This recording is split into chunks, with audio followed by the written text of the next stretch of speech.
I'm a bit nervous. So if any of you are nervous, you have company. But I think the thing to remember, I'm not going to say don't be nervous because I always think that's completely useless. But I think the thing to remember is we're all non-judgmental here. We're all rooting for everybody else, not critical. So nobody can mess up because we're in the clan. Fantastic. Yeah, that's absolutely right. We're all one big, global clan actually this afternoon. Yeah. Yes. Now, it looks like the sound is working really well. So, I tell you what, why don't we call one of the clanners? Here we go. Hello, Rexy, is that you? Yes, it is. Hello, Rexy, how are you? I'm okay, thanks. How are you? I'm pretty good, actually. It's very good to hear you. Which country are you in? England. You're in England, Excellent. are you? Well, that's not too far away from where we are at the moment. Now, Michelle is listening, and she'd love to chat to you. Hello, Rexy. Good to meet you Michelle. online. Hi. It's great to meet you online. How many books have you read, Rexy? I've read 5. I haven't read the last one yet. Oh, well, that's really useful to know. So thanks for telling me that, Rexy, because I'm going to have to be careful about spoilers. Because of course I finished Ghost Hunter last year, so thanks for warning me about that. Yeah, sorry. No, it's brilliant, and it's good to know. It's nice to know that someone's still in the story. Do you have any questions you'd like to ask me, or? Well, since I haven't read the last book yet, I don't know if any of my questions will be answered. Sure. But yeah, how do you say Eostra? Is it Eostra, the Eagle Mage? Yeah, I tend to say Eostra rather than Eostra. So Eostra with the stress on the last syllable. Yeah, Eostra. As if it's but it doesn't matter too much. Most people are so scared when she's around that they kind of squeak anyway. Does she get defeated in the end? Well, I'm not going to spoil the story for you, but she certainly plays a major part in the story. She is obviously the main soul eater in the story. And just to tell you a bit about why I say Eostra, she's actually that name I got from Anglo-Saxon. There's a very scary Anglo-Saxon, that is Old English, goddess, who, I got the name from. And actually, it's also the name where we get the name Easter from, although there's no relation between the two, between Eostra, the nasty soul eater, and Easter. But yeah, I'm not going to tell you, but Eostra certainly comes into it and causes some major aggravation. So a good guess. Well, Rexy, you've got a real treat in store actually with the last book in this series. When do you think you're going to read it? As soon as I can buy it from the shop, because every bookshop I've been into hasn't got it. And I can't find it anywhere. I've looked on Amazon, but my mum won't order it from PayPal, so it's a bit awkward. That's going to be difficult for you, then, isn't it? Well, you might want to get one of the bookshops to order it for you or something like that. Maybe Waterstones will or something. But I've had that. It's tricky. They will. Don't you keep trying? You will hunt it down, I'm sure. Thank you very much, Rexy. Very good to talk to you. Stick around because we have lots and lots of really exciting things happening just a little bit later on. This is the biggest clan cast of the lot. So I'm going to say goodbye to you, Rexy, at this point. Good talking to you, Rexy. But do stay online. Now then, I've got a question for you, Michelle, that Wolferin has sent in. It sounds like a number of people, but it's actually one person. Wolferin says, in my time now, that's her time zone, I'm 12 hours behind or in front, but either way, it's either too early or too late. Here's my question. When you're writing a story, where do you go? Do you have a quiet place that you go to? I enjoy writing too, but I can never find the right place to be in a writing frame of mind. Please help. Yeah, it's a tricky one. Well, I don't have a very quiet house. I have a little house on quite a busy road in Wimbledon in England. So I have two places. I have a little study, which is basically my second bedroom, which overlooks the main road. And that's nice because it's full of seal skins and reindeer antlers and things like that. And so that the objects help me write. And if it gets too noisy, I put earplugs in. But if it's very, very noisy, then I go into my bedroom, which is at the back, and that overlooks the back garden where there are squirrels and all sorts of things happening. So it's a tricky one about noise. I know what you mean. I do recommend earplugs. They can help if you've got a pneumatic drill drilling up the pavement, as I did this summer outside my house for 6 weeks. But also some objects that you feel comfortable with. I mean, I've got lots of toy wolves and pictures of real wolves, things that, not just the sound is important, but also what's around you. That can help you. Very nice. So, okay, so good luck with that one. Let's try talking to another clanner now. This is going to be Boom Bam, I hope. Hello, is that Boom Bam? Hello. Hello, is that Boom Bam? Yeah. Wow. Fantastic. Hello. Where are you? Hello. I live in France. You live in France. Excellent. Well, Yeah. you're talking to Michelle. Yeah. Hello. Hello. First, excuse me for my bad English. It's brilliant English, much better than my French. Thank you. I read that you work on a new book, which will be set in a prehistoric time, like Chronicles of the Ancient Darkness. Do you particularly love this time? I do like prehistory. Just to be a little bit clear, it's a new series I'm working on, and yes, I like prehistory. Basically, means before there was written history, and so for a writer, a storyteller, that's lovely because it means you've got much more freedom. You don't know that much about what went on. So I do like that period. Also, I think it's because there were fewer people. There was more wildlife, more scope for adventure, much more wild country. And I like that too. But I should say that the new series will be in it's still prehistory. So you're right about that, but a slightly later time and a different part of the world from Torak's. So we're moving south a little bit. In fact, I've just come back from a research trip there. I've been for 3 weeks somewhere else, but I better not say too much. But yes, I do. Also, I think the magic that adds something, and religion was part of people's daily lives in prehistory, and so that really makes it very exciting. So yes, I love that. I love that period. Okay. And I want to ask you, how do you find the name of your characters? It's really difficult. Basically, I make them up, but it took days, weeks at the beginning of Wolf Brother to just work out different sounds that sounded like old languages, Old English, Inuit, the language the Eskimo speak. And then it's basically just playing around and seeing if they fit the character. And it's quite a good test sometimes to think, well, can I remember the name that I made up for that character, a couple of days ago? And if you can remember it, that usually means it works. Now, some of them I didn't make up. I mean, Thiazi, the storm giant, the oak mage, is actually based on a Viking storm giant called Thiassi. I just changed his letters to Z. And Eostra, as I've explained, that's another one, an Anglo-Saxon goddess. So a few names are real, but mostly they're made up. Okay. Good. Nice question. Thank you very much, Boom Bam. It's really nice of you to call in from France. Yes, thank you. How many books in the series have you read? Have you read all the books yet? Yeah, but in French, not in English. Yeah. Well, that's the one language I can actually check the translations, and they're pretty good translations. So Cool. they've done a very good job. Fantastic. Good talking to you. Stick around, Boom Bam, because we've got lots of very, very interesting things happening in just a few minutes. Good talking to you. Now then, who should we talk to now? I know.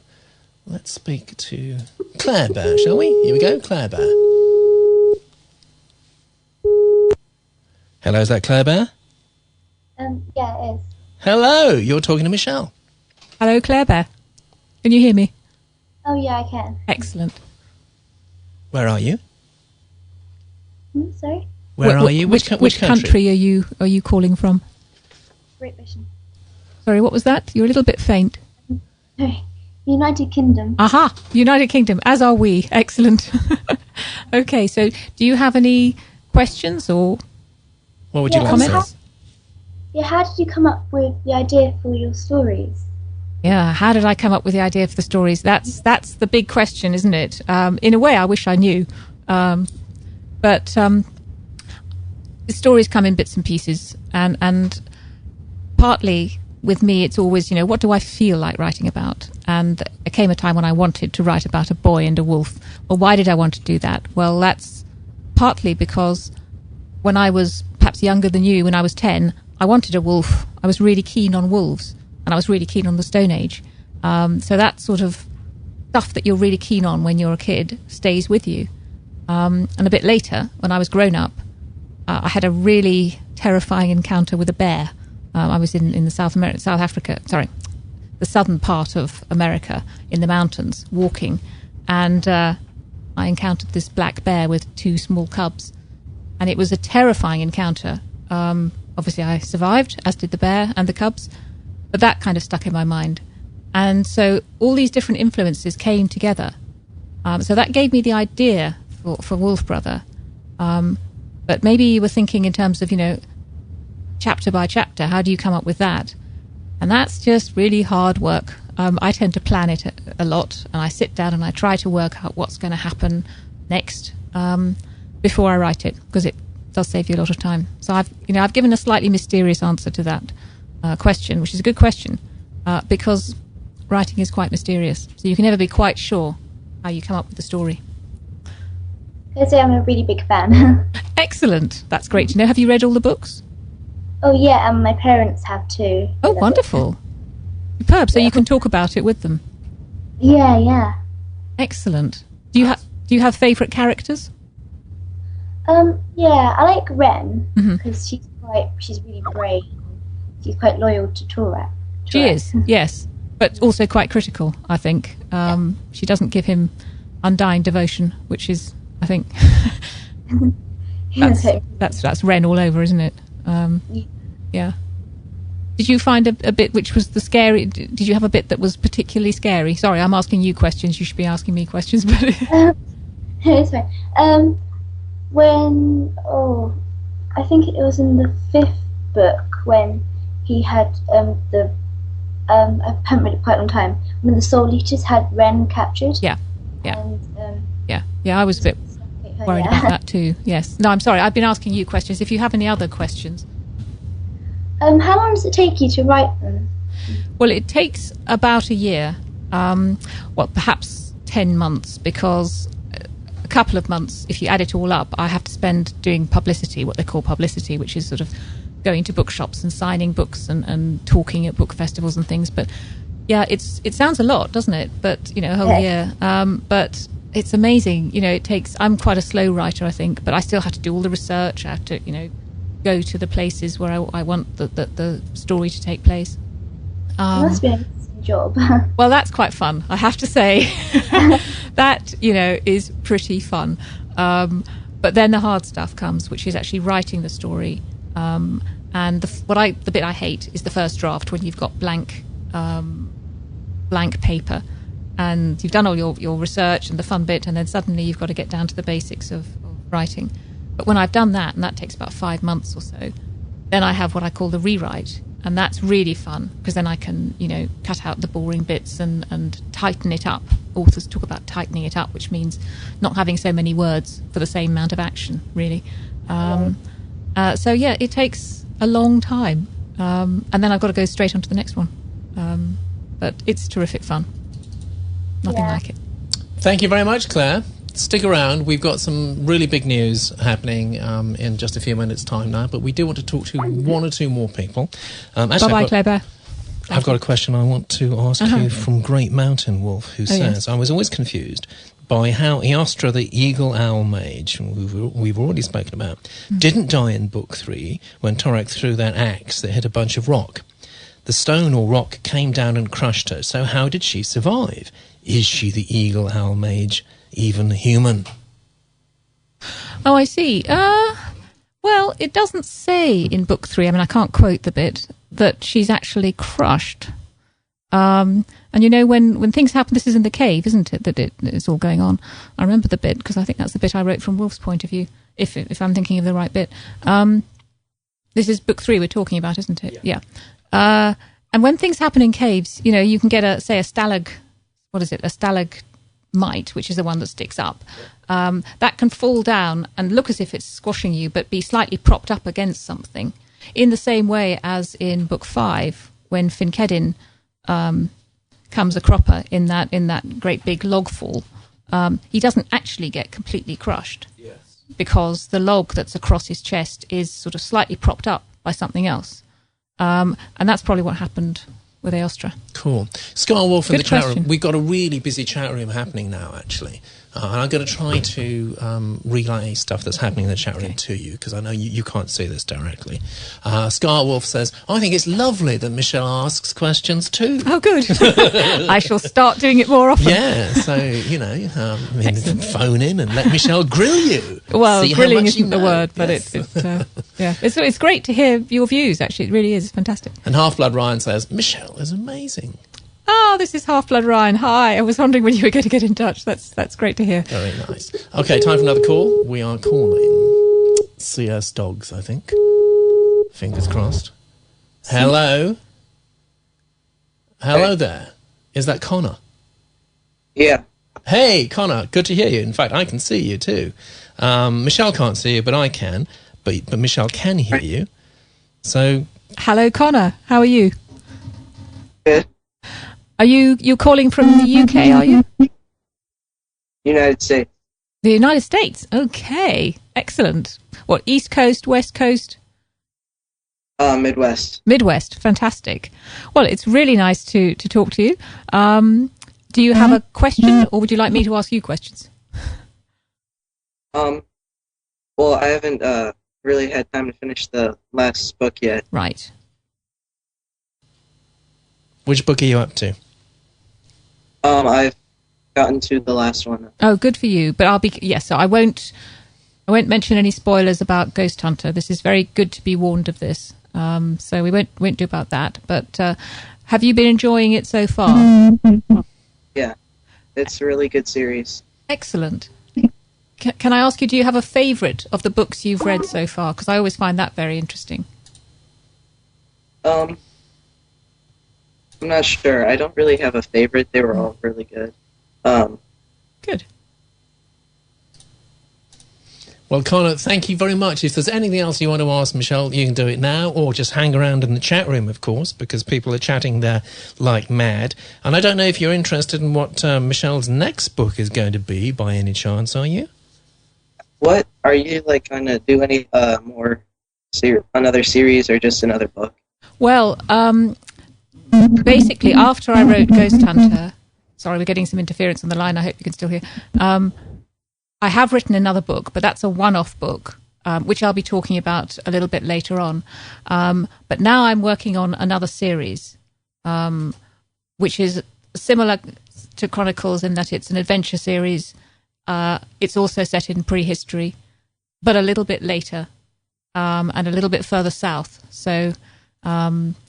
it's not exactly Torak's time, and it's not with Torak and Renn and Wolf, because when you get to the end of Ghost Hunter, you'll know how that story finishes. But yes, I'm working on another series, which will be 5 books. But I'm going to have to be very mysterious about it for the moment, because I'm still, trying to work out the series. But good question. Thank you very much, Connor. Very good to talk to you. Stick around in the chat room. There's a fantastic competition coming up that I think you may be interested in. Thanks for calling. Great talking to you, Connor. You too. Okay, now then, I think there are a lot of people coming online now who want to talk to you. I've got a lot of questions here that people have sent in as PMs to Swift, and the chat room is really busy too. I'm impressed. You're not all watching the football. That's really impressive. I mean, let's not even talk about the football, shall we? Italy against New Zealand at the moment, or something like that. Well, don't talk about England, please. No, let's not talk about England. Okay, look, in a few minutes' time, we are going to be doing 2 things. First of all, we are going to be telling people a bit more about Michelle's next book. And as you know, from the clan, her publishers are so excited about this next book that they have made a short film to launch it, and it's going to get its premiere here, which means it's the first time it's ever been shown anywhere. Because of course, anything that's new to do with Michelle always comes to the clan first, because you are the most important people, really. There's no question about that. So, in a few minutes' time, you're going to be seeing the premiere of this film, but also, in addition to that, you may have seen something happening on the clan quite recently called the Clan Virtual Museum, and you might have wondered what the heck that is. Well, we're going to tell you what it is, and we're also going to unleash on you the biggest competition the clan has ever had. But before we do that, let's take another call. And I think this is going to England. I think this is Digi-Destined Girl, I think. Let's see, fingers crossed. It's ringing. It is ringing. Hello there. Hello. Hey. Who am I talking to? Sorry, just say again, just your first name. No, I can't hear you. Can you hear me? Oh, I think we've lost her. Yeah, I think we've lost her. We'll try again in a moment, though. Don't worry about that. Right now, let's try another call to Dragonspawn. That sounds pretty good. Dragonspawn. Dragonspawn, yeah. You all have great names. Yeah. I suppose I should think of a name. That's the most difficult thing of the lot, actually. It is, yeah. Hello. Yeah, hello. And who are we talking to? Dragonspawn or Karotmai at the clan. Karotmai. Ah, That's yes, cool. I recognise that name. I recognise that name from the video competition. And where are you? Remember where? I'm in Slovenia. More accurate, my room. You're in your room in Slovenia? Yeah. Ah. Yes. Well, very good to talk to you. Excellent. So the same. Fantastic. So, do you have? You sound. I think you're an expert on the Chronicles, aren't you? Do you have any questions that you'd like to ask me? Well, I have questions, but they are not really related to Chronicles. Uh-huh. My first question is: how do you write books? Do you write pieces by pieces, or you write from one end to another? Well, that's a really good question. I do write from one end to the other. I start at the beginning and I go on till the end. To be a bit more detailed, I also plan. I not all writers plan. Some writers start at the end, and then they sort of go back. And I would get very confused if I did that. But I do like to plan it, so I work it out on one piece of paper, sort of roughly what's going to happen. And then I start at chapter 1, and I make sure that I don't reread chapter 1 until I've got all the way through to the end. So by the time I finish, I've forgotten what I wrote, and that's quite a good way of then coming to it fresh. Well, I know that because I'm also writing. I thought you might be. Yeah. Okay. So is that how you write? And do you like? Yes. Do you like to plan? No, I don't plan because I'm not really good at sticking to plans. Okay. Do you then go with the character, and you start with a character and just see what that character is going to do, or? Well, it's usually a small idea. It might be a character, it might be a place which gives me the idea about the story. Yes. And then I go along with that. Yes. Yeah. Well, that's also a good way of writing. Whatever you feel comfortable with. I'm someone who likes planning, but I know a lot of really good writers who don't. So that sounds excellent. Do you have any other questions? No. Your English, by the way, is amazing. It's really, really good. So congratulations. Because they say that I have a Russian accent. It's similar to Russian. I think it's slightly different. I know roughly what a Russian accent sounds like, and I think you sound slightly different. So I would, but I wouldn't have guessed Slovenia. And congratulations, by the way, on your football team. They did a very good job the other day. I happened to be watching that match. Thank you. They're really, really much better than we are at the moment. So there we go. But, well, look, really great to talk to you. And, good luck with the writing. Thanks, and good luck with writing to you too. Thank you. I need it as much as you do. Thank you. Thank you, Karamai. Really good to talk to you. Okay, now I've got quite a few more written questions, actually. Right. There's a great letter, really, from Dodger, which is very beautifully written. It's so long, I'm not going to read it all out. I'm just going to show it to you. Well, I'll read it afterwards to myself, so that I will. Because you haven't seen this yet, and I do want you to read it. Yeah, it's a really nice letter. He's asking quite a few questions. I'm just going to ask you one or two. And the first one is very simple. How are Baal and Torak kinsmen? How are Baal and Torak kinsmen? Yes. Now, that's your first question for 5 points. It's quite a tricky question. Well, Torak is a kinsman with all of the Seal clan because, and I'm going to get this wrong, I'm sure, and I haven't got my notes with me, but Torak, I think it's through his father. Oh, am I getting this right? Yes. His father, one of Far's parents was Seal clan. And I can't remember which one it was. I think Far's father was Wolf clan and the mother was Seal clan. I think that's it. I'll have to check So anyway, and that basically means that, it's a very good question, that Torak is kin with all of the Seal clan. Got it. Wolf Brian in the chat room says Baal is my favourite character. Second question. I can understand that. Yeah, second question. What is the difference between the name soul, the clan soul, and the world soul? Well, the name soul, which is sort of the seat of it, is here in the head, is like your personality. It's like you, who you are. So my name soul is Michelle. The clan soul is like your sense of morality. It's because you're part of a clan, unless you're Torak, you have a sense of right and wrong. And then the world soul is that bit of you which is connected with the souls of everything else in the world, with the rivers, the mountains, with wolves, with other people. So that's the basic setup of the souls. Good, cool. Nice one. Yeah, okay. Now then, what we're going to do now, everyone, is we are going to tell you the first big surprise of the afternoon. There are two big surprises, right? And the first one is all about the clan virtual museum. Yes. Now, you've seen bits and pieces of this go online in the past few days. Watch this video now. Fingers crossed the audio works, because we had a little bit of problems with the audio earlier. Watch this video, then we're going to tell you a little bit more about it.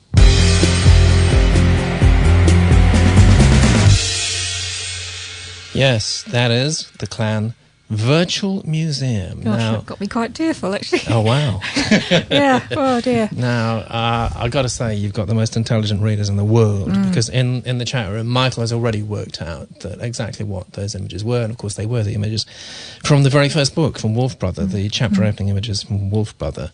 And Kelly Malik has already worked out, and we haven't told anyone, what the virtual museum is going to be. And Kelly Malik says, like the wiki, yeah, it is like the wiki, but like a museum with things on display. And that's exactly what we would like you to do. We're going to turn this into a contest.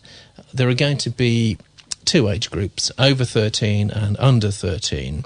We're going to have 10 fantastic prizes in each category, which means 20 real knockout prizes. We know what some of the prizes are at the moment. Others we're not quite sure about, but they will be the best prizes we've ever put together for a clan contest. And what we want you to do is to make something from the series, an object from the series. Now, what sort of object? Well, Michelle can show you some objects in a moment or two. It might be something that you make physically over the next 6-8 weeks or so, because it's going to be a contest for you to do over your summer break. It might be something physical that you can then photograph and upload and stick into the Clan Virtual Museum together with a little description, and it will then be there forever and ever as an object that you made and put into the museum as a memento, really, of a series of books that you loved, and thousands and millions of people all over the world did too. So that's really a little bit of history. You're part of creating a little bit of history. It might be something else, though. It might be, I don't know, something that is completely virtual. Maybe you're good at 3D modeling. Maybe you can make an object in 3 dimensions, something that only exists online. Maybe it would be a piece of flash animation if you're good at that. There's no limit, really. It could be anything. The only criteria is that you've got to be able to upload it into the clan, write a little description of it, put it in the right category, and it will be there forever. And as I say, the top 20, that's the 10 in 2 age groups, over 13 and under 13, the top 20 will be getting fantastic prizes. Now, let's kick off by asking Michelle to put some objects, some real physical objects that she's going to show you in a moment. We're going to photograph them later on after the Clancast. They will be the first objects to go into the virtual museum. Michelle has already written up a description of them, and it might inspire you to make your own. Michelle? Well, I just had a quick look around my study and just collected a few things that I thought might inspire you, or just you might find interesting, because that's the whole point of the museum. I'm going to try to hold them up in front of the other camera so you can see them, but don't worry, there will be better pictures going on the museum. Any of you who've been to one of my festival talks, you may even have tried these on yourself. Can we bring in camera 2? Yep, it's on now. You see it? Okay, I can't see it, but as long as you... These are reindeer hide mittens, which I got in the Arctic. They're made by the Inuit, and they're sewn with sinew, just the way, and they're almost exactly, well, they are exactly the same as what Torak and Renn would wear in the winter. So they'd wear them, when it's cold in Wolf Brother, throughout the whole of Soul Eater, and in Ghost Hunter. So that's item 1 in the museum. There's another little thing, it's a rather beautiful, smallish knife made out of reindeer antler again, made by the Sami. And I particularly like this because I don't know if you can see the hilt. It's got something that looks like brown string round it, and that's actually pine root, very thin pine root which has been split. And there's a little sun symbol on the blade. Now this is probably a ceremonial knife. It was made by the Sami in northern Norway, and in Torak's time it would have been too small for carving up, a carcass or something. But it's kind of ceremonial, so that's a nice item. Something which is actually from the Stone Age. This is an axe head. That's the cutting edge. As you can see, it's quite fat in the middle to give it plenty of heft. Nice. It would have had a mount, a shaft, an axe handle down this side. And I've tried to explain in the description that this is just the right size for Torak at the beginning of Wolf Brother. Because the way you measure an axe head to suit yourself is that it has to be the length from the bottom of your hand to the tip of your finger, your middle finger. So if you can see, this axe is too small for me, but it's just the right size for Torak at the beginning of Wolf Brother. Nice. Now it's not all stuff that I got on my travels. This is something a clanner gave to me, and I've had it on my desk in my study for the last few years. I'm afraid I can't remember which festival it was. I think it was either Edinburgh or Hay. But a young man gave it to me. He made it, and I'm really impressed by that. I think it's slate. It's not flint, so that needs a different technique from flint knapping. And it's a little knife, and I think it's really beautifully made. I couldn't do as well, so thank you, whoever made that. I've still got it. And finally, this is something that I don't tend to take out with me to festivals because I don't want to lose it. And this is what gave me the idea for Torak's medicine horn. Wow. It is a medicine horn. It's not Stone Age, it's from South Africa. I had an eccentric aunt who used to send me presents, and 40 years ago she sent me this. It used to belong to a witch doctor. Jeez. And I sketched it when I was writing Oathbreaker and sent the sketch to Jeff Taylor, the artist who illustrates the chapter openers. And chapter 38, I'm just turning it up now in Oathbreaker. There we are. That's a picture of Torak's medicine horn. So now you've seen the original. And just as a final thing, this morning I thought I'd do something special which I haven't done before. And so I filled the medicine horn, I'm going to try to get this right, with a bit of earth blood. Because some of you, I'm sure, just wonder what on earth blood is. Now, I'm not sure if you can see, because if I tilt this, it's all going to come come off the... can you see it? Yep. A little bit higher. It's sort of reddish powder, dark red powder. I'll put a little bit more on, and then I'll draw a death mark on me. What? I know. But don't worry, it's not going to be a valid death mark, because I'm not going to do it in the right place. I shall draw it on my hand, on the back of my hand. There we are, and then I can show you. It's not a very good death mark, but there we are. So that's what it looks like. It's quite easy to draw. That's scary. It also means I'm going to have to get some tissues out or something, because I'm going to be covered. This stuff gets everywhere. So there you are. That's my contribution to the virtual museum. That's Torak's, amazing. That's Torak's amazing. medicine horn complete with earthblood or red ochre. But I think, you don't have to have authentic Stone Age stuff. I know I've seen pictures in some of those videos in the video competition. Some of you made the most amazing masks. And thank you. I'm being handed a loo roll by the admin to wipe off this. Yeah, get that death mark off you right away. Death mark off me. Masks, pictures. I've seen some amazing artwork when I've gone and done festivals and things and talks in schools. Whatever you feel like, no pressure. That's amazing. Or you might just want to enjoy what other people are doing. No pressure. I think that's extraordinary. They're fantastic objects to kick off the collection. Now, we're going to talk to a couple of clanners. One is Greyfur, who I hope is online now. Can you hear me, Greyfur? Yeah, I can. Fantastic. And Half-Blood Ryan, are you there? Half-Blood Ryan, are you around? Yeah. You are. Fantastic. Excellent. Okay. Hello. Long time no speak. Hi. Hi, how are you?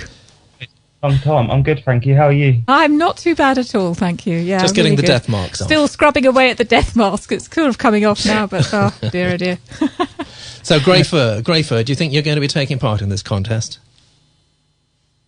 What contest? I think I wasn't informed. Okay, well, we've just been talking about it. It's the Clan Virtual Museum, and we want you to create an object from the series and put it into the museum, and there are going to be 20 prizes for the 20 best entries. Well, maybe we'll give you a bit of time to think about that, maybe.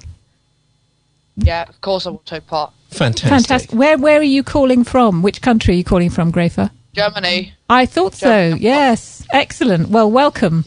Good to talk to you. So, do you have a question, Greyfur, that you'd like to ask? Yes, I do. How long did it take you to write the individual books? Well, each book took about 10 to 12 months, something like that. Quite hard work, actually, because you lot are quite demanding, and I knew I had to deliver a book a year and not be too late with them. So the way it works is that, to begin with, in the early part of the year, it's all nice and I can go on research trips. And in the summer, it's not too much pressure and I'm still writing the first draft. And then as the autumn comes on, I think, I've got this deadline, because my deadline's always Christmas. And so by the time Christmas comes round, I know I'm not going to make the deadline. I'm usually writing about, 7 or 8 hours a day.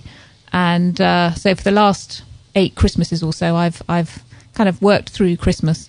But it's really fun at that stage, because then you're working very, very hard and you're totally in the story. You're not really doing anything but living the adventure with Torak and Renn and Wolf.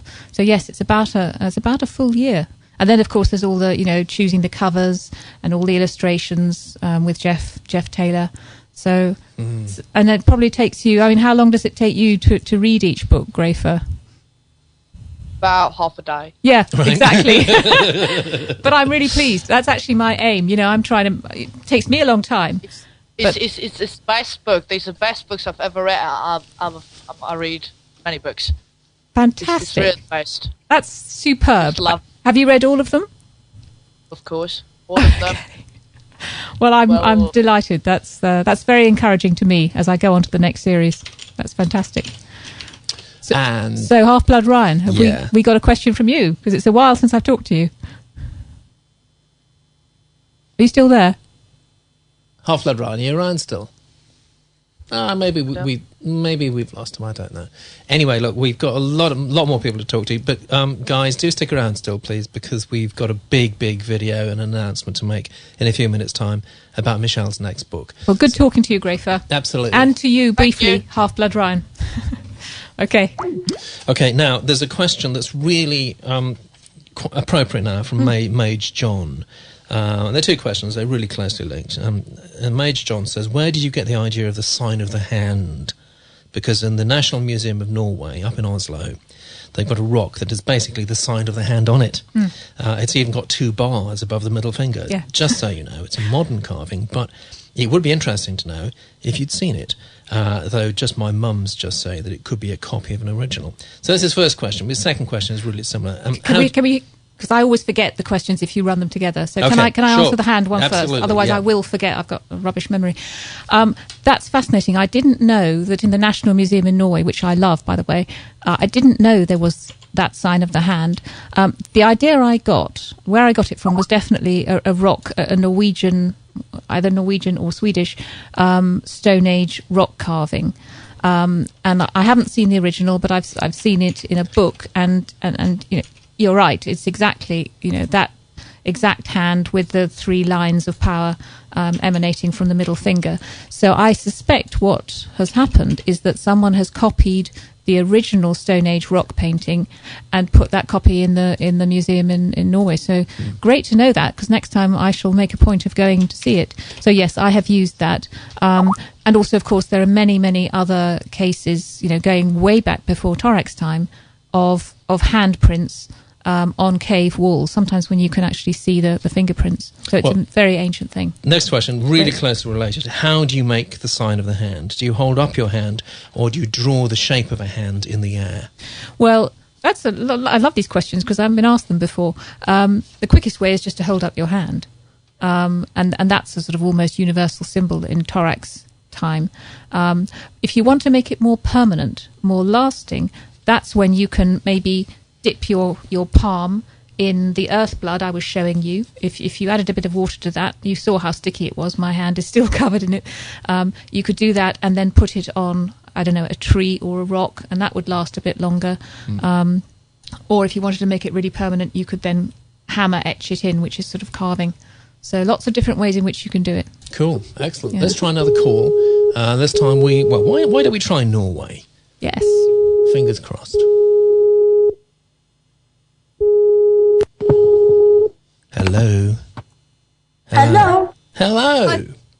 This is Mage John again. You were just answering that question there, but I've got one more though. Mage John, Renn, Raven. Excellent, excellent. Whereabouts in Norway are you? We're down south of Oslo. You're in Oslo. I think my sister's going. Okay. Yeah, my sister, because you've already answered 2 of my questions. Okay. Thanks. Yeah. Well, whoever wants to ask a question. Yeah. How are they planning to do the film? Are they going to do all 6 books in one film, or are they going to do book by book? Well, at the moment, they're planning to do Wolf Brother. The script I've seen sticks pretty closely to the story of Wolf Brother. It brings in a few things from other books, but not very much. So I think that's good. And it sounds like you agree with that. Now, it could change because, of course, it's up to the film people what they do, and they haven't made the final decision yet whether to make the film. So, you know what film people are like. They change things sometimes because they suddenly realise, it needs to be like this. So it could change, but that's the answer at the moment. Nice. Okay, thanks. Thank you very much indeed. Great question. Sounds like you've got another question. I've got one last one. In the cave where they got the second bit of the Nanuak. Oh yes, the stone tooth. Yep. Yeah. What was the sucking, gulping earth? I don't quite understand what that was. Ah, yes, the sucking earth that Torak is sort of scrabbling around in. Is that the question? Yeah. I can tell you what that is, because he's down in this cave, and there are loads and loads of bats in this cave. They're like bats, but he thinks they're sort of bat demons almost. They're watchers. And when you're in a cave, and there have been bats living in a cave, and maybe the watchers are as well as the bats. So, they're not just bats, but there are certainly lots of bats in the cave. And when bats have been in a cave, lots of them, thousands of them, for many, many years, their droppings, their poo, falls to the bottom, and you get these huge piles of very, very smelly It's like sort of thick sand, and actually it's really dangerous. And so, sometimes scientists go in with breathing apparatus because otherwise they die of the ammonia and the fumes coming off. Yeah. So that's why Torak is starting to feel really weird, and when he sees the black flame and that sort of thing. So that's a nice question. I've heard about it before. Aha, you're familiar. Okay, so that just gives you that little bit in the puzzle. Yeah. Okay, impressive. Thank you very much. Well, it's been a great pleasure talking to you both. Nice talking to you. Thanks. Bye. Bye. Let's try. We did very well with Norway. Let's try going just a little bit further, actually, shall we? It's amazing that we can do this. Isn't it just? Now we are trying. Well, you can do this. I can't. Hello. Hi. Who are you and where are you? I'm in Singapore. I'm sorry, I didn't catch that. I'm in Singapore. You're in Singapore? A long way away. Well, welcome. It's very good to talk to you. Hi, I really love your book. Fantastic. Have you read them all? Yeah, all of them. It's my favorite series.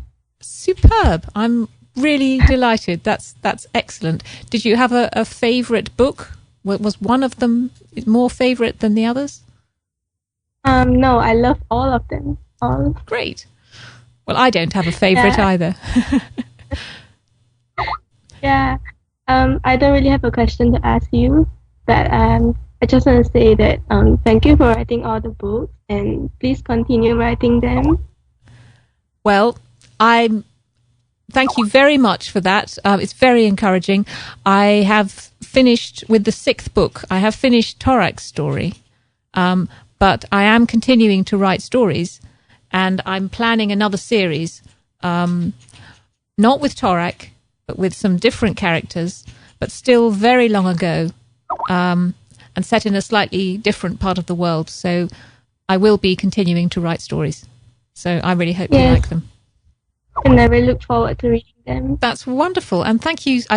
What time is it in Singapore? I can't work it out, but it's 11 p.m. I thought so. So many thanks for staying up so late. I'm normally in bed asleep by 11 o'clock. So thank you for tuning in. That's very great. Cool. Very wonderful. Cool. Thank you. All right, now let's keep calling. This is going to White Spirit Rose. We're doing very well so far, aren't we? The internet gods are with us today. Oh, don't say that. Oh, should I not say that? Happen. No. Okay. Hello. Is that you, White Spirit Rose? Yes, it is. Fantastic. Hello. Nice to hear you. Hi. Excellent. Where are you calling from? This is amazing. It is pretty amazing, isn't it? It is. Fantastic. Oh, wow. Are you calling from the States or? No, I'm calling from Scotland, actually. Oh, okay. Excellent.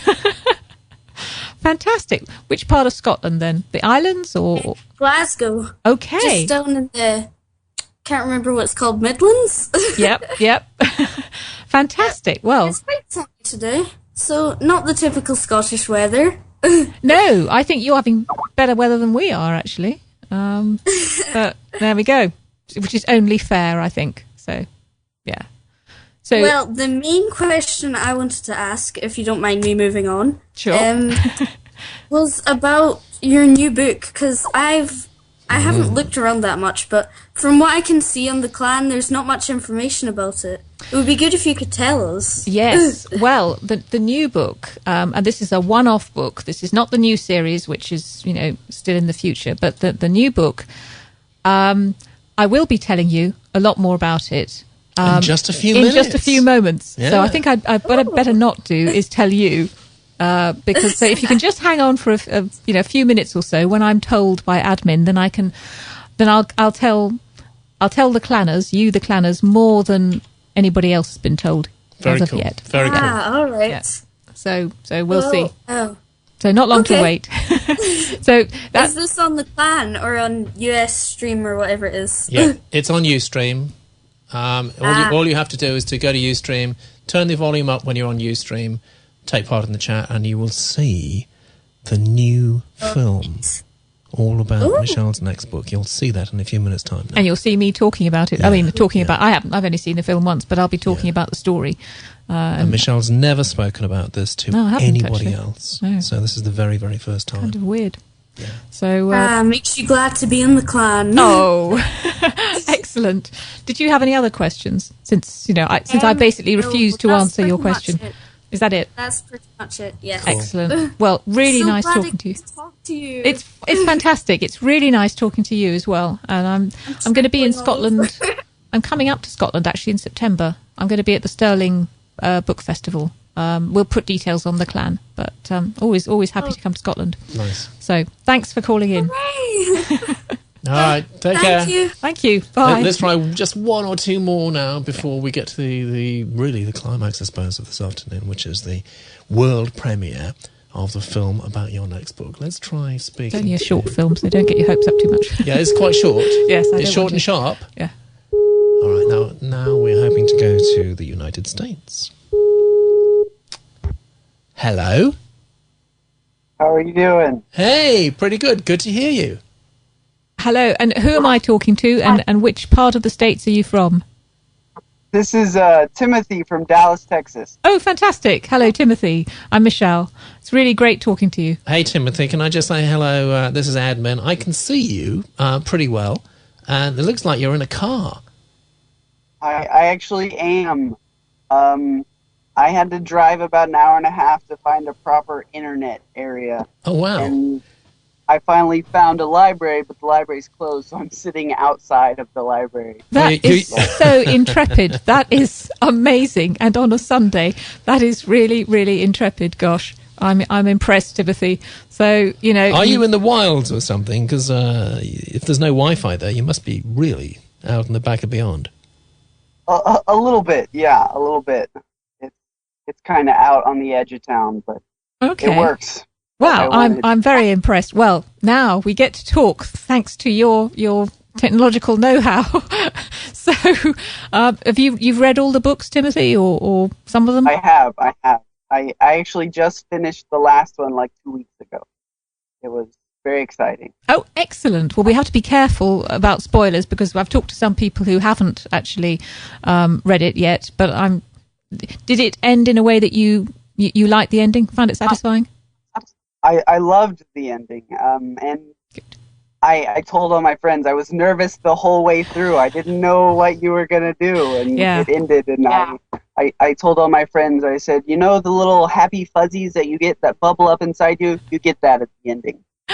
Good. I'm so glad, and I'm so glad that I kept you worried as well. My evil plan worked, but I was very nervous the whole way through. Good.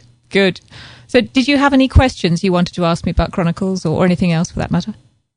Well, I did have a question, which, again, I'm sure you answered for someone somewhere, I just don't know, is why did you choose wolves specifically?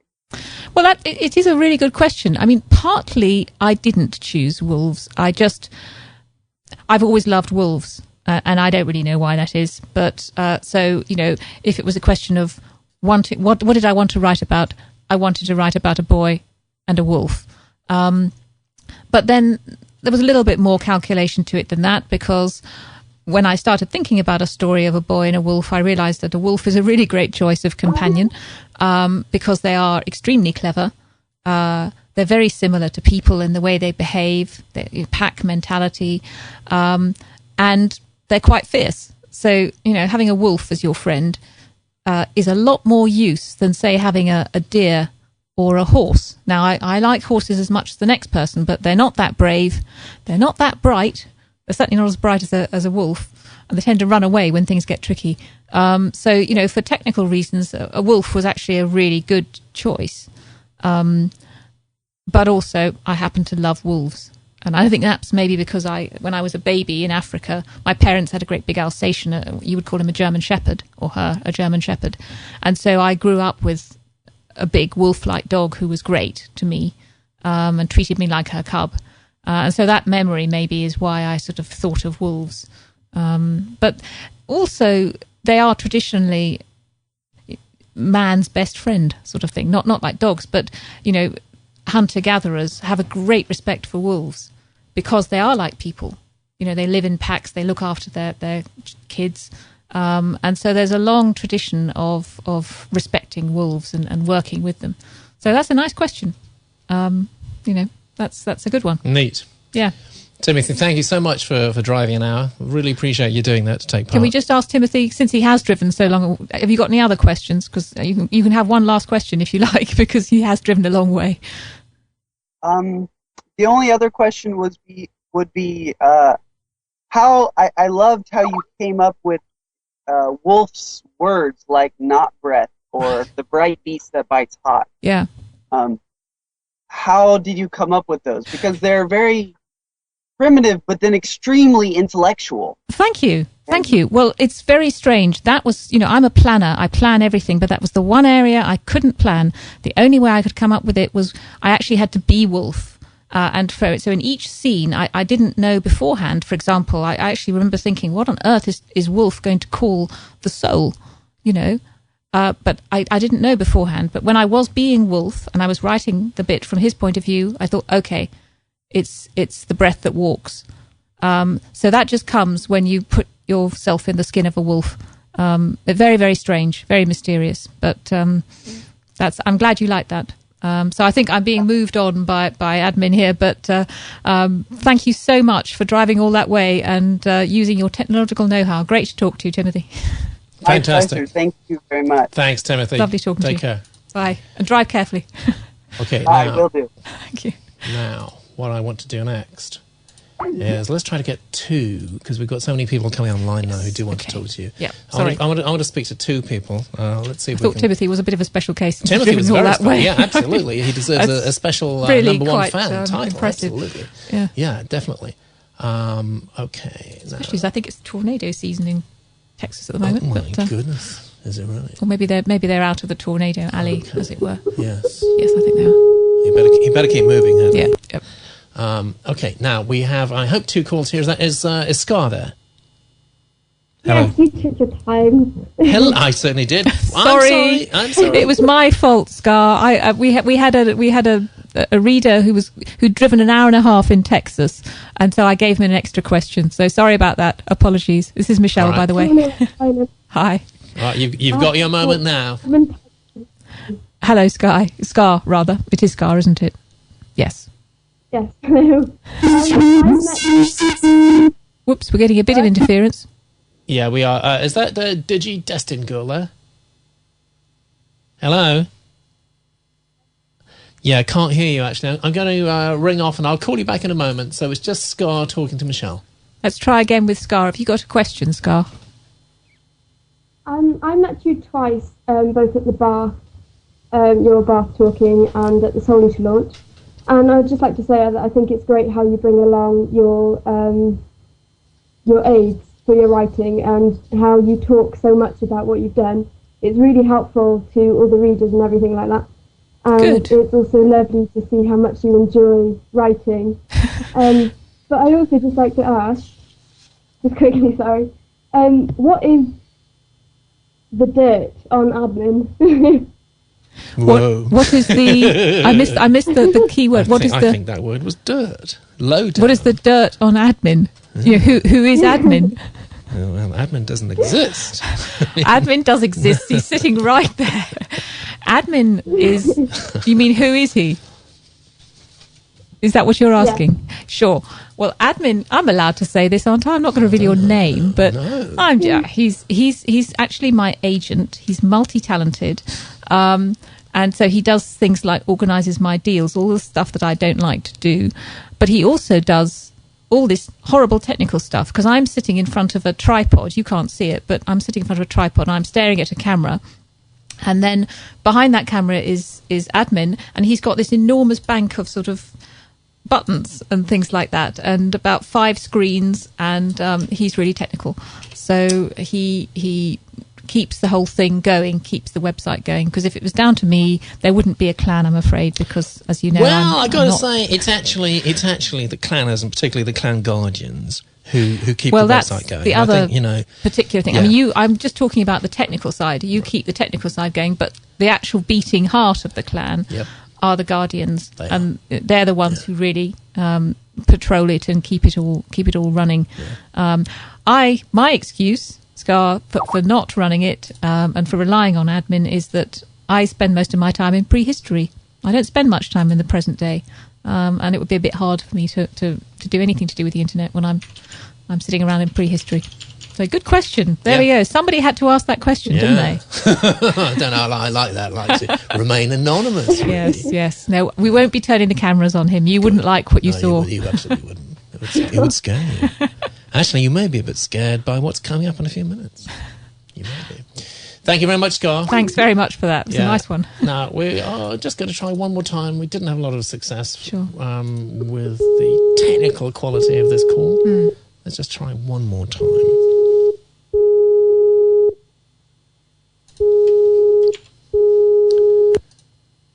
It's a bit suspenseful. Yeah. Hello? Hello. Yes. Hello. You're talking to Michelle. Hello. You're talking to Michelle. Hello. And who are you? I'm Francesca. Fantastic. Well, I'm Michelle. This is great. I'm so glad we got through to you. So this is brilliant. So are you calling from the UK or? Yeah, the UK. Fantastic. Well, do you have a question that you'd like to ask me or something you'd like to talk about? Yeah, I was wondering, do you, out of all the characters you've written about, do you have a favourite? Or it's always difficult choosing favourites because whenever I'm writing a particular character's scene, I sort of become that character, and so quite often they're my favourite at that moment. I mean, I love writing some of the Soul Eaters. You know, I really liked writing Seshru, and I really enjoyed writing Eostra and Thiazi and Tenris. And then Finkedin is one of my great favourites because he doesn't have big scenes in the story, but they're really, really important, and he's like the sort of moral centre. And Bale, I always feel very guilty about Bale, but very, very fond of him. And then there's Torak, of course, and Renn and Wolf. So I'm practically going to have to name all the characters in the story. As you can see, whenever I'm writing about them, they become my favourite. Having said that, if you said, no, you must, Michelle, choose one, then it would probably have to be Wolf. Partly because it's really fun writing from an animal's point of view, from a wolf's point of view. So for a writer, it's just exciting. And also partly because I'm very attached to the individual, the character, Wolf. He's become my friend as much as Torak's. So yeah, but favourites are tricky because they change. Do you have a favourite? Have we still got you, Francesca? I can actually see Francesca, but I can't hear her. Something funny is, I think something I hope weird managed to. Yeah, I hope you managed to hear that. She's waving, but we were lucky to get any sound. I'm actually going to hang up now because it sounds horrible. Well, sorry, Francesca. I hope you managed to catch some of that question. Thanks for asking it, and thanks for coming online. Yeah. So now let's try another one. Again, I'm not totally sure that this is going to work technically. Because Kiwi hasn't tried a microphone yet. Hello, Kiwi. Hello? Anybody there? No. Well, I'm really impressed with all of you for even managing to do this. I wouldn't be able to do it. So Exactly. And there will be other times. So yeah. So sorry, Kiwi. But Don't worry. Now I'm getting messages like mad from everybody. What I would like to do is to ask you actually a question I should have asked actually a few minutes ago, because remember in a few moments' time we are going to be premiering the film about dark matter. But before we do that, I do want to ask you a question that was really to do with the marks, and this is by Lone Tree. How big? I'm going to ask you both of these at once because they are very, very similar questions. How big is Torak's outcast tattoo, and how big are death marks, which I think people have seen, and does the size vary from person to person or from clan to clan? Well, I'll take the death marks first. Nice question. Death marks first. Well, they do tend to vary because depending on how big you are. I drew one a little earlier on my hand. If I was drawing a death mark on, for the name cell on my forehead, it would be about this size. But it doesn't matter too much. I mean, there's not a critical size. The main point is to draw the marks on the forehead, the breastbone, and then the heels. Torak's Outcast 2. I'm really glad you asked that question. It's not that big. This is, on his chest. Sorry, by the way, just so that I'm mentioning this in case you've been wondering what this is a seal claw necklace. But the Outcast 2 would probably be about that size. It's not that big. And I'm really glad you mentioned this, particularly because on the cover of the French edition, it's absolutely enormous. It practically covers his entire chest. And that's always slightly bothered me because, and this is a slight spoiler, so if anyone hasn't read Outcast, you might want to shut your ears, but, there's a bit when Torak has to cut the tattoo out, and if it's absolutely enormous, he'd be in a really bad way. So it's not that huge. It's big enough. That's big enough. Sorry, although I may have misunderstood your question, because I'm thinking of the tattoo, which was the whole point of him being cast out, but the tattoo on his forehead, which actually showed that he was an outcast, is quite small. So this is the third limb of the question. It's quite small. So if your question, maybe a subsidiary question is, well, if he's got this tattoo, then, when the time comes and he's old, how on earth do they draw the death marks on? Doesn't matter. You just draw it on over the top. Got it. So there we go. Yes. So different. Enough of the death masks. Yeah. Well, they're very important things. Yeah. Yes. All right. So I hope that was clear. So it was the Soul Eater tattoo, of course, on the chest. That is cool. Hello, is that you, Michael? Yeah, that's me. Good to hear you. You're coming over loud and clear. Hello, Very Michael. good. Sorry, I'm still whittering on about tattoos, but good to talk to you. Are you calling from the UK or somewhere else? Yeah, I called you last time. Brilliant. Remember, I got the books mixed up about Bale. Well, there you go. Well, I've just got the tattoos mixed up, so, we're equal on that one. It happens to the best of us. I always go back from these things home in the evening and I think, oh, no, I should have told them about that, or I got that wrong, and, this sort of thing happens. But have you got a question for me?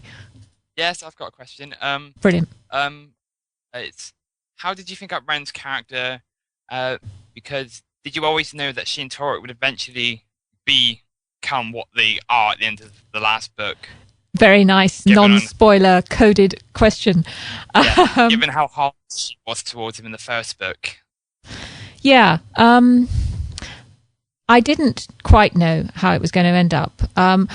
Renn's character, a small part is based on me, because I'm a very critical person and I don't suffer fools gladly. I am suspending my critical faculties for this, so don't worry, anybody. But yeah, that sort of critical aspect it comes from me.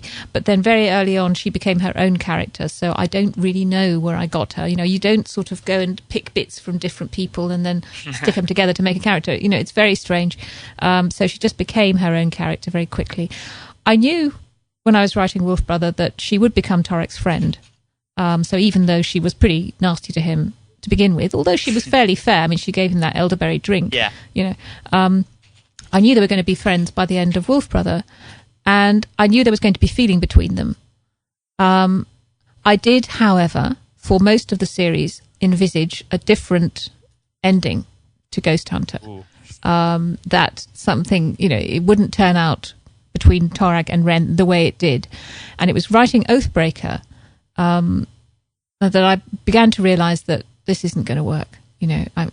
She's just not going to have it. So too dark. Yeah. And it's just not in character. You can't push your characters to do something that you, the storyteller, want to do when they are going to stand up and say, no, wait a minute. And so then I that was a big change. So thank you, Renn. And thank you, Michael, for asking the question. Thank you. Yeah, fantastic. Thank you very much, Michael.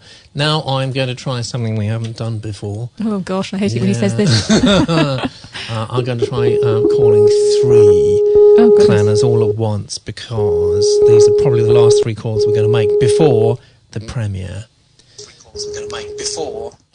Somebody's listening. Hello. Who's that? Hello. Hi. Now, can I just ask you, if you're actually listening to the audio at the moment on Ustream, or on Radio Litopia, actually, which is also running this live, can you mute your volume on that? Otherwise, you'll hear everything just a few seconds later, and it will drive us all mad. So, okay, I'm sorry. Okay, that's okay. Cool. That's fine. Cool. So, we've got 3 people online. I think. Fantastic. No, actually, we've got 2. So, first of all, we've got Lokay. Is that right? Oh yeah. Where are you? Yeah. I'm in the US. You're in the States. Fantastic. Brilliant. And we've got Tall Tailless as well. Hello, Tall Tailless. Hi. Hey, and where are you? I'm in the UK. You're in the UK. Fantastic. Now, I was trying to get Ghost as well. I'm going to keep trying to get Ghost online. Not easy to do.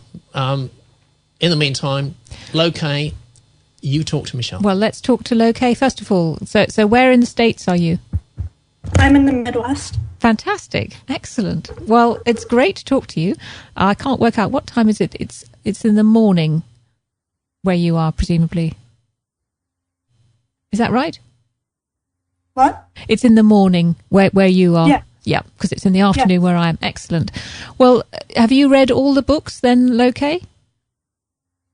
I actually have not been able to read Ghost Hunter. It hasn't come out where I am. Okay. Well, then I'm glad we haven't got any spoilers. We haven't spoilt anything for you, so we'll be very careful about that. Do you have any questions or comments you'd like to make on the other books then, the ones you have read? I'd actually like to go ask something about wolves. When you first saw them, how did you feel when you saw them? Like, were they amazing to see? Because I'm really interested in wolves, and I've never actually seen them. Brilliant. Well, I haven't seen them in the wild, and I still haven't actually seen them in the wild because, of course, they're very elusive. I mean, I think you can probably get lucky in Yellowstone these days. But so the first time I went to see wolves was in the Wolf Reserve, where I've done all the research. And it's a good question because I'd studied them, I'd read all the books about them, probably like you had. And so I knew what to expect. And I remember thinking, and I was writing Wolf Brother at the time, and I remember thinking, well, am I going to be disappointed? Is it going to be an anticlimax? Are they just going to seem like big dogs? And it was so not an anticlimax because I met these two. I think there was some footage of them earlier, and I got very close to them and because I knew a little bit of wolf communication, very basic stuff, not like Torak, but, I could get very close to them and they were very nice and calm with me and it was magic. There is something about wolves. They are not dogs. They are 20% cleverer and it shows, and they have this tremendous dignity about them. They're not all over you like a dog. I mean, I love dogs, but a wolf will say hello to you once and then they'll go off and they won't say hello to you again because they've done it. And there's so much intelligence in those golden eyes. So it was not an anticlimax. It was magical. And I went home on a complete high and it lasted for days. And I had a little bit of fluff from their undercoat. You can, at certain times of the year, you can pull it off. It doesn't hurt them. And I kept smelling it and they have a lovely smell. So I hope you get to meet them. Maybe in a wolf reserve. I know there's some wonderful wolf reserves in America, and I suspect it'll be fairly impressive when you do. Wow! Right. And Tall Tales, you've been waiting patiently. Yes. Have you ever met a wolf? I've seen them in zoos and that, but not up close. I think it's amazing the connection that Torak has with wolf. Yeah, he's lucky, isn't he? Yeah, how it's portrayed in the story and that. How he comes back after Wolf Brother. I'm really glad about that because I think in a way it's what we all want, isn't it? To be very close to an animal and to really be able to communicate. I mean, some of us can to some extent, but with something as amazing as a wolf, I would love it. I think that's partly why I wrote the story. Yeah. Did you have any particular questions, Tortalis, you wanted to ask? Have you always wanted to be an author, like when you were young? Have I always wanted to be an author? Not really. I've always liked writing stories, and there is a difference. So I've always written stories since I was much younger than you, and I wrote stories at school and things. But I only thought it only occurred to me that I could actually make my living, out of being a full-time author when I was at university.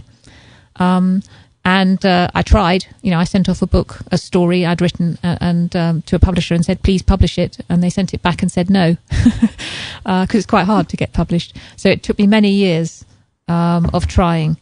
So no, it was only when I was, in my 20s that I thought, that would be fun.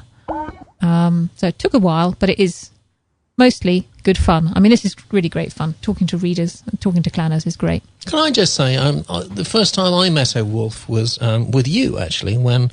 oh, yes. Yeah, when they brought a couple of wolves right into the centre of London. Yes. To meet some readers directly. And I was amazed. And those were just cubs. They were cubs. Yeah.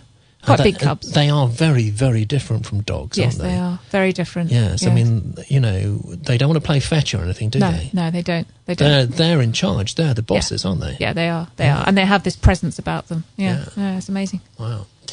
That's fantastic. Tall Talers, thank you so much. Low-K, thank you so much. Yes. Either of you got any other quick questions? Or shall we go on for the premiere now of the film? What do you think? What was the hardest part to write in the whole entire series? Did you ever have any trouble with a certain part? I had trouble with each of the books. Each book falls apart in its own way. A particular problem I remember was the first chapter of Spirit Walker, because Wolf Brother had come out, had been really successful, and I'd written the whole of Spirit Walker, and I knew it was a good book, but I didn't quite have a good beginning. And if you remember Spirit Walker, it starts off, with what you've got to explain to the reader. What I had to explain was this horrible sickness that is attacking the clan. Now, it's one thing when in Wolf Brother, when you've got a great big bear, that's something you can talk about. But how do you excitingly introduce a sickness on the first page of Spirit Walker? And I didn't have a clue. And it was like an exam, was coming up, and I knew I didn't have the answers. And about 3 weeks before I had to give the story into my editor and publisher, I was in a yoga class of all things, and I was all relaxed at the end. And that quite often you get ideas, and that's when I got the idea, don't worry about the sickness yet. Have an animal, have an auroch, which is like a great big wild bull. And that will be a nice way of getting into the story. And then you can have the sick man, crazy man, shooting at trying to attack the auroch. But that was a bit scary. Not having a beginning for your second book is something I remember as not being very nice. So yes, nice question that. Thanks. Very cool. Thank you very much indeed for calling. Yes, thanks both of you. We're going to say goodbye, but don't go away, because bye to both of you. We are building up now. No, we're not building up. We've been building up. Now is the moment. It's the moment that everyone's been waiting for. It's probably the biggest moment in any audio or video podcast that we've ever done, because we're going to unveil to your loyal and dedicated readers, the Clanners, what your next book is going to be. And I think everybody knows what the title is. It's Dark Matter. The publisher was so excited about this that they made a special short film. It is quite short. We'll show it a couple of times. And after that, we'll take a few questions. Not too many questions, just one or two. And then we'll ask Michelle to talk about it a little bit as well. Just a little bit, because it's not going to be published for a few months yet. So here we are, just for Clanners. This is the world premiere of a film about dark matter. Dear Dr. Murchison, forgive me for a rather belated reply to your letter. To be blunt, I find it hard to entertain your inquiry with any pleasure, as it evokes painful memories. Our expedition crippled a friend of mine and killed another. Forgive me if I question how you propose to understand what it can do to a man to overwinter at Gruhook. The endless dark, the loneliness.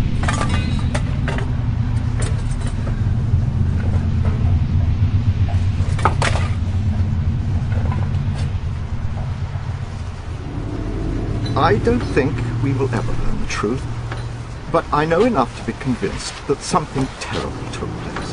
Whatever happened, Dr. Murchison, was not the result of some phobic disorder. It was real.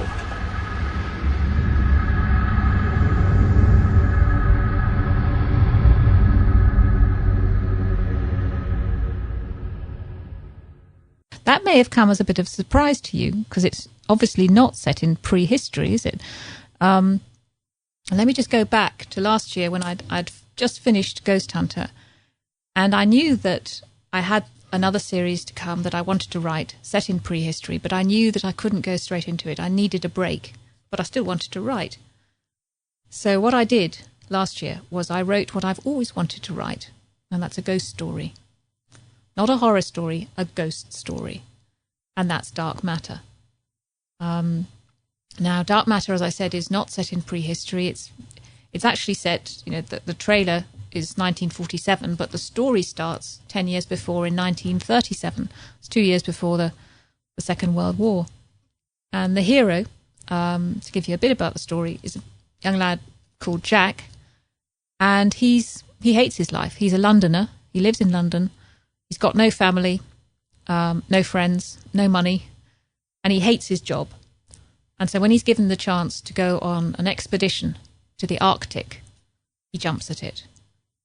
Now, the aim of the expedition is 5 young men and 8 husky dogs, not wolves, but huskies get in there, are going to spend a year in a very remote, isolated bay in the north part of Spitsbergen, which, as some of you may know, is a group of islands. It's also called Svalbard, way north of North Norway. This is really the Arctic. And at first, everything goes really, really well on the expedition. It starts off in the summer. So this, of course, is the land of the midnight sun. It doesn't get dark during the summer for months. And when they arrive at Gruhoken in this isolated research station, it's beautiful. You know, there are seals basking on icebergs in the bay, thousands of seabirds. It's fantastic. Jack loves it. Then things start to go wrong. One by one, his companions have to leave. And very soon he finds himself desperately trying to keep the expedition going on his own, with only the husky dogs for company. Then he realizes that he's not alone, because something walks in Gruhoken on the black beach among the giant bones of the whales. Gruhoken is haunted. And now winter is coming. The midnight sun no longer shines all the time. The endless light is gone. The nights are drawing in. And with the darkness, the ghost gets stronger. And now Jack realizes that soon he's going to be trapped in the dark with the ghost, because there's going to come a time when there is no more daylight. As soon as when it's daylight, he's safe, but the nights are getting longer and longer, the daylight's getting shorter and shorter, and soon there's going to be no more daylight. And Jack is going to be trapped in the deep of the polar night, which lasts for months. So that's just a little bit about dark matter, but I should just end on a note of caution, because I did write it as an adult ghost story. Now, many of you I've talked to, and I know are almost adults, so that's fine. You're young adults or you're almost adults. But some of you are a bit younger. And I'd say to those of you, anyone who's sort of 12 and under, maybe wait a year or two before you read dark matter. Or if you're in any doubt, just check with a parent or an older sister or a brother before tackling it. It's coming out on the 21st of October in this country, just in time for Halloween, which is, I think, a good time for a ghost story. So that's just a health warning for younger readers, but for everybody else, I should just say, well, the only reason I wrote dark matter is to scare the living daylights out of you. Whoa. So you have been warned. Yes, we have been warned. Shall we have another look at it? Shall we look at the second time premiere? Here we go. Okay. Here we go. Dear Dr. Murchison, forgive me for a rather belated reply to your letter. To be blunt, I find it hard to entertain your inquiry with any pleasure, as it evokes painful memories. Our expedition crippled a friend of mine and killed another. Forgive me if I question how you propose to understand what it can do to a man to overwinter at Gruhook. The endless dark, the loneliness.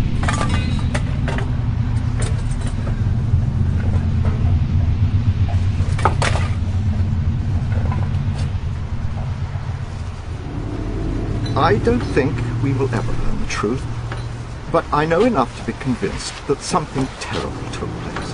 Whatever happened, Dr. Murchison, was not the result of some phobic disorder. It was real.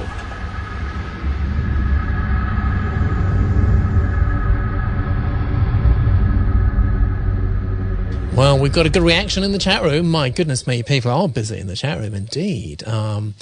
Yeah, where do we start? Spazaroth says the tone of Michelle's voice makes it sound pretty creepy. Oh, good. I'm glad. Yes. And somebody else says Michelle should read the audiobook. Midnight's Wolf says, I have doubts about reading that book now for the sake of my sanity. I have to say, I finished it. I finished writing it over Christmas and New Year, which is a bit of a scary time anyway, and I didn't sleep very well at all. I really didn't. It was a strange and rather disturbing experience writing it. Half-Blood Ryan says, love it, love it, love it. Wow, oh, freaking, wow. Fantastic, we can say Half-Blood freaking, Ryan. can't we? That's we great. Freaking, yes, that's of course. Right, no problem there. Twilight Wolf says, I walked to school in the dark and walked home in the dark with wolves in the forest, moose and bear. Oh, my. Yeah. Well, I think wolves, moose and bear are preferable and friendly compared to what's in stake. What's and Michael says, rah! So we've got a lot of comments like that. So, rah! Great comments. And I would say a lot of people are really keen to start reading this, actually. Well, I think one of the things I should say is that, although it's very different from Chronicles and it's not set in prehistory, there's some continuity because there is a large wolf-like dog in there. There's a husky dog. I couldn't help it. But also it's set in the Arctic. And I've been around Spitsbergen and it's so there's a feeling there that it's not entirely different. Fantastic. Right, so there we go. We've scared the pants off you already, and the book's not even out yet. Goodness gracious me. So many people will be having nervous breakdowns come October. But we don't want to leave all the clanners feeling scared. What I like to do, actually, is to just remind you that we have launched now the biggest contest that the clan has ever had, right? Now, if you joined us later, if you had some problems with your audio, we are launching the Clan Virtual Museum, and this is how it went. Yes, that is the Clan's Virtual Museum that we will be declaring open in probably about 8 weeks' time, when we've got lots and lots of entries from the museum from you. And it's kind of an unusual competition in some ways because we're divided into 2 age groups, over 13 and under 13. There are going to be 10 fantastic prizes for each age group. So the 10 best entries, and the over 13s will get a wonderful prize, and the 10 best entries and the under 13s will get a really wonderful prize too. But everyone's entry will actually go into the museum, and it's going to be preserved online, forever, ever and ever. So if you've got fond memories of the series and you want to make something that really meant something to you, an object, it might be a weapon, who knows, there's some ideas there. Michelle's given you some ideas in the Clancast, which incidentally is going to be available on video in, the next few hours actually on the Clan. They might inspire you. I should also tell you the Clancast is going to be available as a podcast too, just audio. And, it's now up to you, really, to decide what you want to put into the Clan's Virtual Museum as your piece of Chronicles of Ancient Darkness history. It's good. It is the biggest contest we've ever done. It's also the most important contest we've ever done. And we're kind of looking backwards, but we're also looking forwards too, to the next book that you now are the first people on planet Earth to know anything about. Well, I went all tearful again, actually, hearing that music and then seeing all the pictures from Chronicles. What if it's only me? Oh dear. Anyway, I just want to say I'm really impressed with all your questions. You've asked things. You still come up with things that I haven't been asked before, and even the questions I have been asked before, you've asked in different ways. You're all amazingly technologically minded. I'm really Kelly, impressed I've got to with tell you, that. I've got to interrupt you. Kelly Malik says, we're all crying, Michelle. Oh, really? Yeah. That makes me feel slightly better because I really was. And Ouch93 says, I think we all need to have a group hug. Yeah, I know. It's just, oh, dear. And Spazaroth says, even Michelle thinks the music is epic. I don't know why even Michelle. Yeah, Half-Blood Ryan says, Michelle, big smile, it's not just you, lol. The comments are coming in so fast I can't keep up with them. Kelly Malik says, group hug guys. White Spirit Rose says, I agree. Niggling Nog says, I love that Michelle loves the music as well. Twilight Wolf says, twiddle thumbs nervously. Yeah, actually, I've been doing the same thing. Yeah. Well, that makes me feel better. Tall Taylor says, this is great. Epic. Wolfie Cool says, I'll join in. Scar Wolf says, lol, yes. Ouch. And Ouch says, yes. So wow, it's amazing to get all that reaction. It's all happening. It's been fabulous talking to you, and obviously we'll do this again at some point. And to all of you who sort of talked to me, fantastic, well done, because I was nervous too. But I think we all did really well. And to those of you who just felt like listening or watching and not actually talking, that's cool too. It's been really, really great. There are more than one or we've got two some more questions that I didn't get a chance to ask you, but I am going to. Right. And we're going to do this as an audio podcast. So if you did send in a question and it wasn't answered today live, don't worry, it will be answered. Yes, it will be picked up, absolutely. Yes. Yeah. Scarwolf says Michelle must be so proud to see her work loved by so many people. It's a very strange feeling. I am incredibly proud, but not sort of personally. I'm actually proud for Torak and Renn and Wolf. It feels like, because now it's out there, it's not mine anymore. It's yours. It belongs to you, every single one of you. So it's not so much pride. It's just sort of, it's a different kind of pride. It's not pride in me, Michelle Paver, but it's strange and wonderful. And yes, it's terrific. Well, I think all that remains, we obviously could go on all afternoon and all night. We could, but I'll get all choked all up. So. But we have to bring this to an end at some point, and we've been going on for 1 3/4 hours now. Wow. Which I must say, it hasn't seemed like it. Because, no, it hasn't. It's flown by. We've spent the time in the company of the best people in the world who are clanners. And I want to say thank you very much to you, Michelle, for basically creating this wonderful world that we all live in now. A great pleasure. I want to say thank you very, very much. Souls Fox says, I don't want Michelle to leave. Wolfboy says, I'll watch it back. Wolfie Cool says, no, don't end it, please. Oh, it's not the last one. It's not. No, it's not, actually. This is not goodbye, this is au revoir. Exactly. Yeah, we are going to be doing this again. And remember, we've got Dark Matter to look forward to. Yes. And indeed, beyond that, something else too. That Michelle's not really telling you much about. But there is. I can tell you there is something big to look forward to. As soon as I've got titles and a little bit more, this will be the first place which will... And in the meantime, of course, we have all of us got to get busy, please, creating the Clan Virtual Museum. It's your museum. So with that, clanners all over the world, thank you very much for taking part in this fantastic Clancast. I want to say a deep heartfelt thank you to all of you. Yeah. But if you want to, don't leave the clan yet. Check it in 2 or 3 hours' time. Yeah. We'll have full details of the contest, the virtual museum, up there. Various audio and video things will be up there very soon too. Particularly the trailer for Dark Matter. That will be up there. You'll be able to share it around, and please do pass it around to all friends, and really get people excited about it. We'd really appreciate you doing that. Well, it's been great. Thanks very much. Good luck anyone who's got exams or whatever, and it's been great.